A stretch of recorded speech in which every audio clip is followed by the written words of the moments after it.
పిలుస్తున్నారు కదా. రామకృష్ణ గారు ప్లీజ్ కన్క్లూడ్. సార్ రిషి గారు, సార్ మీరు నిన్న చాలా తరచుగా డిఎస్సి 2025 వాళ్ళు చేసినటువంటి విజయవాడలో చేసినటువంటి భారీ ర్యాలీలో ఒక బైట్ పదే పదే వేశారండి. ఆ బైట్ ఎవరిదంటే పశ్చిమ గోదావరి జిల్లాకు సంబంధించినటువంటి ఫసీన్ ఆలీ. అవును, అతనేం చెప్పాడు చూసారా, నేను జగన్మోహన్ రెడ్డి అభిమాని, మా కుటుంబం మొత్తం కూడా జగన్మోహన్ రెడ్డి అభిమానులు, నా వాల్ పేపర్ లో కూడా జగన్మోహన్ రెడ్డి గారి ఫోటో ఉంటుంది.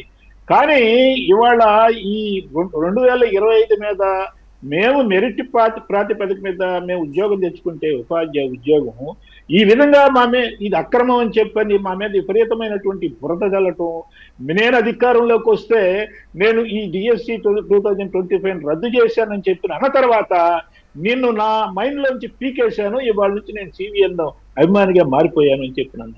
ఇవాళ ఇతను ఒక్క ఆలీ విషయం కాదండి, ఇవాళ ఇతని ప్రవర్తన వల్ల అతని సొంత వాళ్ళే అతను దూరం అయ్యేటటువంటి అవకాశం ఉందని చెప్పని నేను అనుకుంటున్నా. ఎందుకంటే ఇందాక బీజేపీ నాయకులు డిస్ట్రక్టివ్ మోడ్ లో ఉండేటటువంటి వ్యక్తి జగన్మోహన్ రెడ్డి అనేది అది పచ్చి నిజమండి.